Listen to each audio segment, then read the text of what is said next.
Hello friends, welcome you to Medhasvi institute.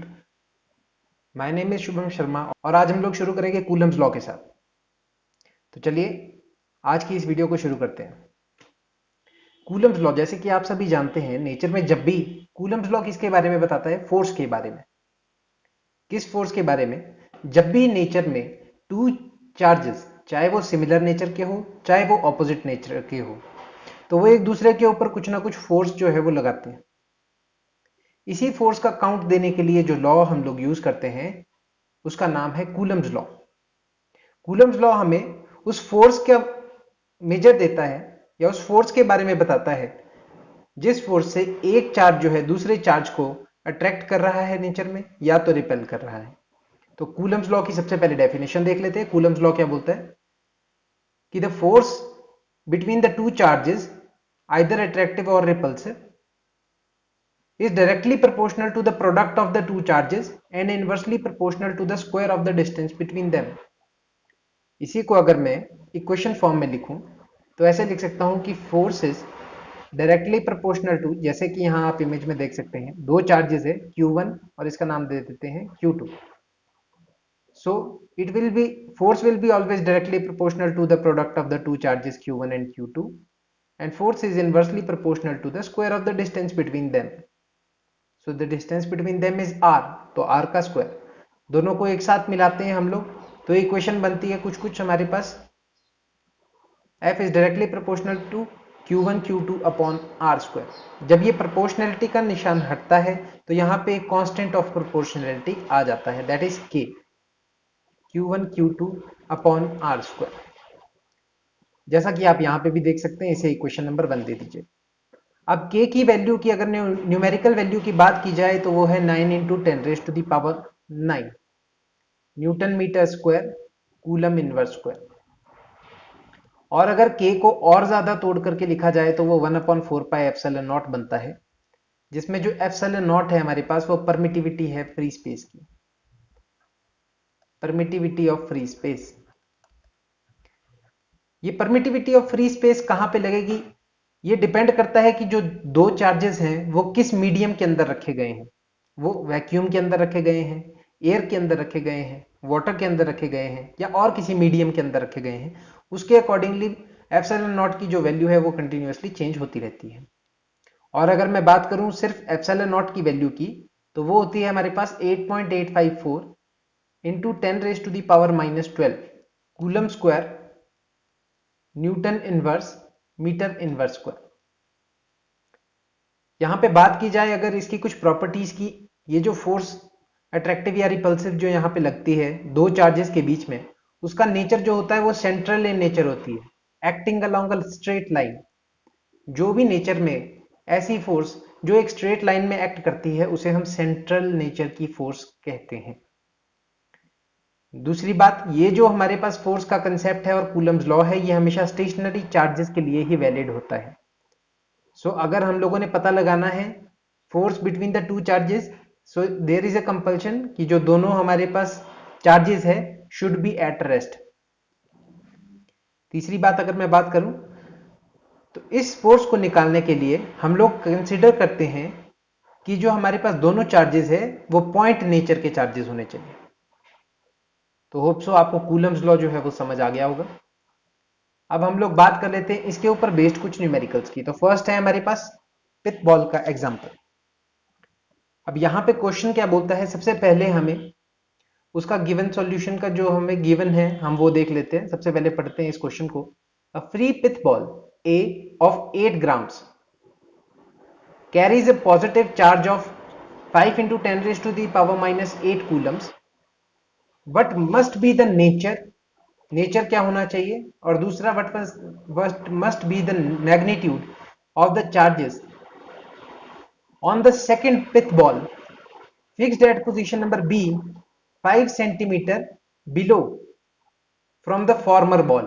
मतलब एक ball ऊपर है और इसके बिल्कुल 5 सेंटीमीटर के नीचे एक दूसरी बॉल जो है उसे रखा गया है बी पोजीशन पे।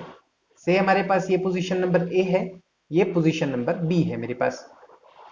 मुझे इस वाली बॉल का वेट जो है वो दिया हुआ है, मास जो है मुझे यहाँ पे गिवन है, कितना है मास और first ball is equals to 8 grams.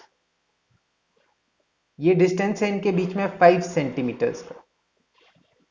दूसरी बॉल का मुझे वेट नहीं दिया गया और बोला जाता है कि what must be the nature. एक तो नेचर क्या होना चाहिए, दूसरा magnitude of the charge second ball के ऊपर। सेकंड बॉल के ऊपर चार्ज कौन सा होना चाहिए और उसका मैग्नीट्यूड कितना होना चाहिए, so as the former ball the upper ball is stationary, ताकि हम अपर वाली बॉल को क्या रख सके, उसकी पोजीशन पे स्टेशनरी रख सके। तो इसके ऊपर क्या नेचर होना चाहिए, मैग्नीट्यूड कितना चार्ज होना चाहिए, दूसरा इसके ऊपर कौन से नेचर का चार्ज ये होना चाहिए। और मेरे पास यहां पे charge of the first ball के ऊपर कितना चार्ज है, Q1 कितना है वो भी यहां पे दे रखा है, कितना है 5 इंटू 10⁻⁻8 कूलम का चार्ज मेरे पास दिया हुआ है।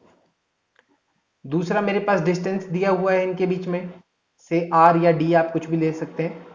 तो 5 सेंटीमीटर दिया हुआ है, इसको पहले मीटर्स में कन्वर्ट करेंगे, कितना बन जाएगा 0.05 मीटर्स। दूसरा मास दिया हुआ है मुझे बॉल का, M1 दिया हुआ है कितना 8 ग्राम्स। इसको भी हम लोग केजीज में कन्वर्ट करेंगे तो कितना बन जाएगा 8/1000 केजीज। और अगर इसको और ज्यादा प्रिसाइजली लिखे तो 8 इंटू 10⁻³ केजीज।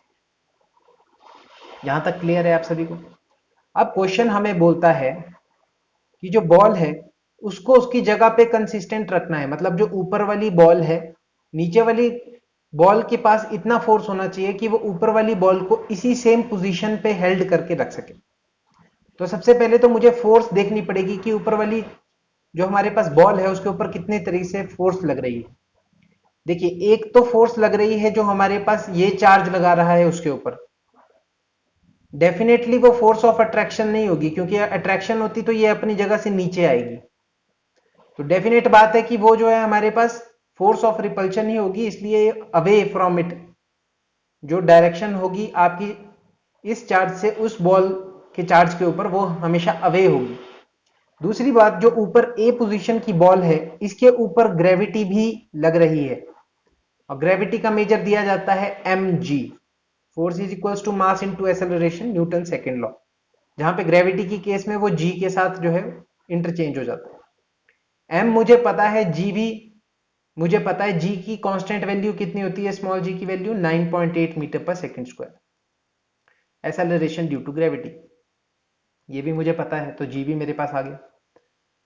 अब देखिए एक तो इसके ऊपर ग्रेविटी लग रही है, दूसरा इसी ग्रेविटी को कैंसिल कर रही है नीचे वाली बॉल के ऊपर प्रेजेंट चार्ज। वो उस पर इतना फोर्स लगा रहा है कि ये वाली ग्रेविटी जो इसको नीचे की तरफ को खींच रही है, उतनी ही फोर्स से ये वाला चार्ज जो है इसको ऊपर की तरफ को ढकेले हुए है, ताकि ये अपनी पोजीशन को मेंटेन करके रख सके। इस पूरी इक्वेशन से हम लोग बोल सकते हैं कि इन दोनों चार्ज्ड बॉल्स के बीच में, मान लीजिए ये भी हमारे पास पॉजिटिव चार्ज है, तो नीचे वाला भी हमारे पास कैसा होगा, पॉजिटिव ही होगा, सेम नेचर का होगा तभी रिपेल करेगा।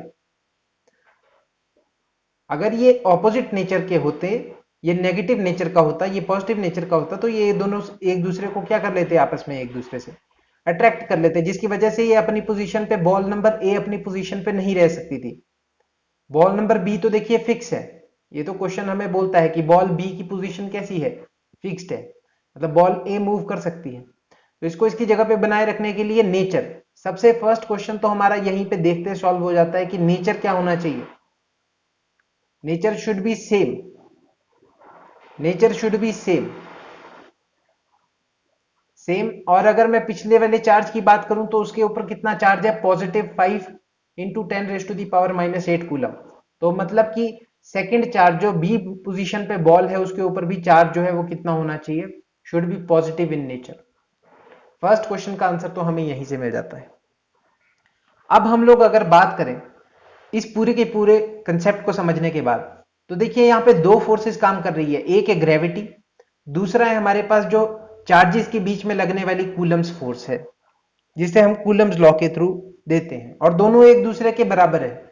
तभी जो है ए पोजीशन वाला जो बॉल है उसने अपनी पोजीशन को मेंटेन करके रखा हुआ है। अगर वो दोनों अलग अलग होती तो ए की पोजीशन में बार बार हमें चेंज देखने को मिलता, या तो वो इसकी तरफ अट्रैक्ट हो जाती या तो इससे अवे चली जाती।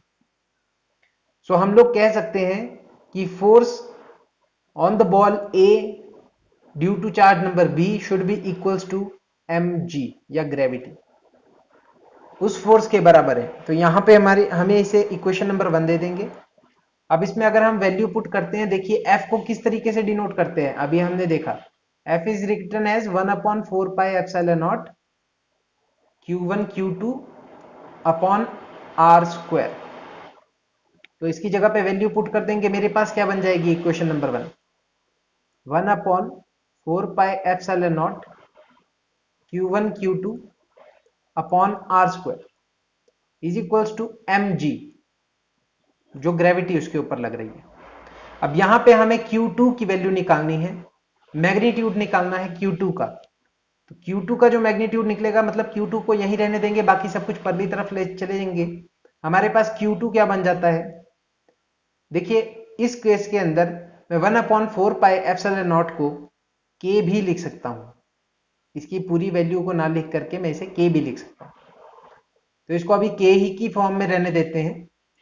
K की फॉर्म में अगर मैं इसको रहने देता हूं, मेरे पास Q2 क्या बन जाता है, Q2 is given by m into g into R square upon Q1 और इंटू K, जो K है इसके साथ वो कांस्टेंट है, वो भी हमारे पास नीचे आ जाए। तो इन सभी के अंदर इसको मैं क्वेश्चन नंबर 2 दे देता हूं, और जब मैं इसके अंदर वैल्यूज भरता हूं तो मेरे पास क्या क्या वैल्यूज आ जाती है, देखते हैं। देखिए Q is equals to m कितना था, 8 into 10⁻³ kgs into g is 9.8 into R square, what is R square है, आर था मेरे पास 0.05 मीटर, तो इसका स्क्वायर हो जाएगा, तो वो बन जाएगा 0.05 का होल का स्क्वायर। अपॉन में मेरे पास क्या क्या बन जाएगा, देखिए के की वैल्यू जो होती है, के की वैल्यू मुझे डायरेक्टली पता है 9 इंटू 10⁻⁹, ये भी मैंने आपको पीछे ही बताई थी पिछली स्लाइड में, 9 into 10⁻⁹ newton metre square coulomb inverse square. So 9 into 10⁻⁹ भरेंगे तो मेरे पास नीचे k था, तो वो बन जाएगा 9 इंटू 10⁻⁹ मल्टीप्लाई बाय, और था मेरे पास एक Q1 चार्ज कितना था, 5 इंटू 10⁻⁻8।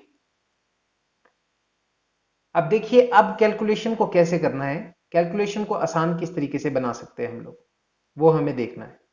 तो कैलकुलेशन को आसान बना सकते हैं, सबसे पहले जो 10⁻⁻ वाली चीजें हैं उन सभी को एक तरफ कर लीजिए, और बिना 10⁻⁻ वाली को एक तरफ कर लीजिए। तो मेरे पास Q क्या निकल जाता है, देखिए 8 इंटू 9.8 इंटू 25, अगर मैं 0.05 को खोलूं तो ये 5/100 बन जाता है, और 5/100 का स्क्वायर करूं तो ये 25/10,000 बन जाता है।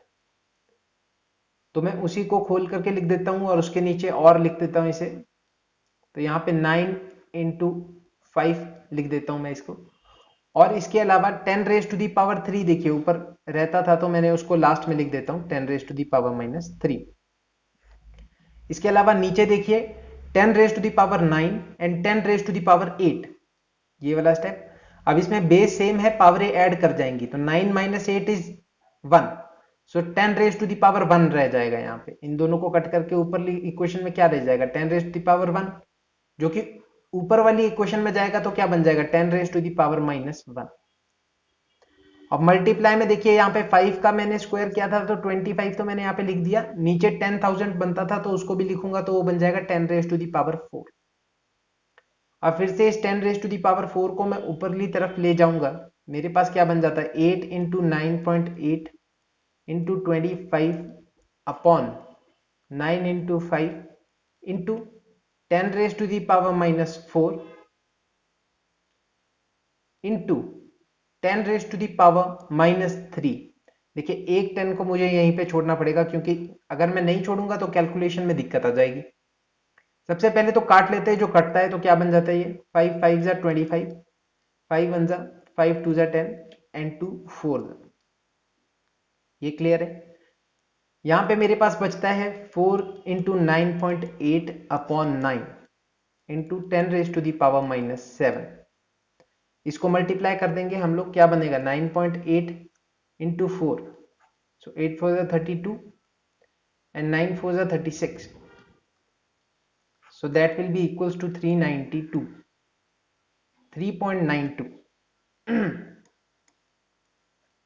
That will be equals to 39.2 upon 9 into 10 raised to the power minus 7.